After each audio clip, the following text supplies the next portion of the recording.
एक मोटा और बूढ़ा आदमी जो लाल कपड़े पहनकर क्रिसमस ईव की रात को रेनडियर वाली अपनी बग्घी में बैठकर आता है और घरों की चिमनियों से उतरकर बच्चों के लिए गिफ्ट छोड़ जाता है, जो कि असल में एक मनगढ़ंत कहानी है और हम सब ये जानते हैं। लेकिन क्या आप ये जानते हैं कि कहानी चाहे मनगढ़ंत हो, लेकिन इस कहानी के मुख्य किरदार यानी कि सेंटा क्लॉज असली हैं और क्रिश्चियन संत निकोलस पर आधारित हैं।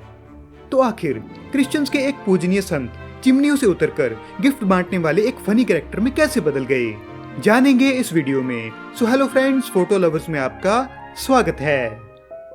सेंट निकोलस का जन्म सन 270 में और मौत सन 343 में हुई।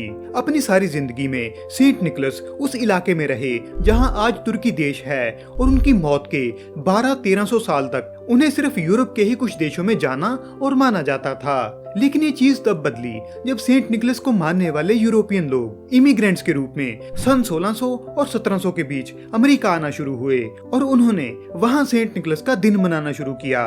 इस वक्त तक यूरोप के अलग अलग देशों में सेंट निकोलस की अलग अलग शमियां थी। कहीं उन्हें एक क्रिश्चियन बिशप के रूप में देखा जाता था, तो कहीं एक एल्फ के रूप में, कहीं वो बच्चों के पेट्रन संत थे, तो कहीं सेलर्स के। लेकिन इनमें से कोई भी छवि आज के सेंटा क्लॉज से मेल नहीं खाती, क्योंकि मॉडर्न सेंटा क्लॉज को बनाने में दो लोगों का बड़ा हाथ माना जाता है। पहला क्लेमेंट क्लार्क मूरे का, जिन्होंने सन 1823 में ट्वास the night before Christmas poem लिखी थी, और दूसरा थॉमस नास्ट का, जिन्होंने उस कविता के आधार पर सेंटा क्लॉज का स्केच तैयार किया। माना जाता है कि क्लेमेंट क्लार्क मूरे ने ये पोइम अपने बच्चों के लिए लिखी थी, जिसमें क्रिसमस ईव यानी कि 24 और 25 दिसंबर की कॉमन रात को सेंट निकोलस के उनके घर आने का जिक्र है। इस पोइम में बग्घी, रेनडियर, मोटा, बूढ़ा, हंसमुख इंसान और लगभग बाकी वो सभी चीजें थी जो आज सेंटा क्लॉज के साथ जुड़ी हुई हैं।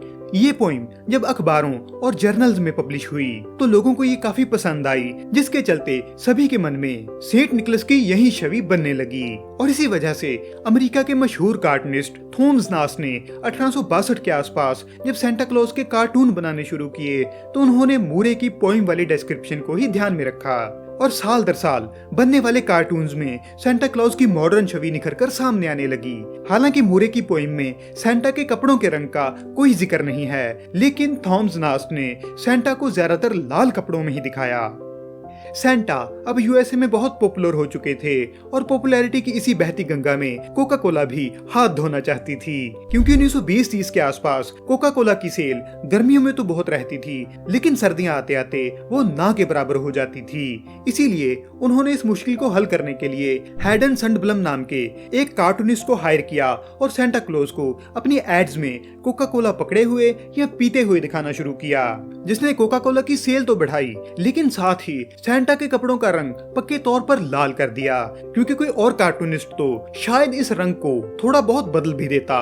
लेकिन अपनी कंपनी के साथ जुड़ा हुआ दिखाने के लिए कोका कोला ने 1930 से हमेशा सेंटा को लाल कपड़े पहने हुए ही दिखाया। तो मतलब क्लेमेंट क्लार्क मूरे की 1823 में छपी पोइम में पहली बार सेंट निकोलस का वो रूप लिखा गया जिसे आज हम जानते हैं। थॉमस नास्ट ने 1862 में उसे विजुअलाइज किया और कोका कोला जैसी कंपनियों ने उस छवि को और ज्यादा लोगों तक पहुंचाने का काम किया। सेंट निकोलस, जिन्हें डच लोग सिंटर क्लॉज कहते थे, और सिंटर क्लॉज से ही वर्ड सेंटा क्लॉज बना है, जो एक समय पर क्रिश्चियन बिशप और संत के रूप में पूजे जाते थे। लेकिन समय ने उनकी छवि को इतना बदल दिया कि आज सेंटा क्लॉज नाम सुनने पर शायद ही किसी को धर्म याद आता हो। तो ये है सेंटा क्लॉज की पूरी कहानी। अगर ये जानकारी आपको पसंद आई तो वीडियो को लाइक और शेयर करने के साथ ही चैनल को सब्सक्राइब करना मत भूलें।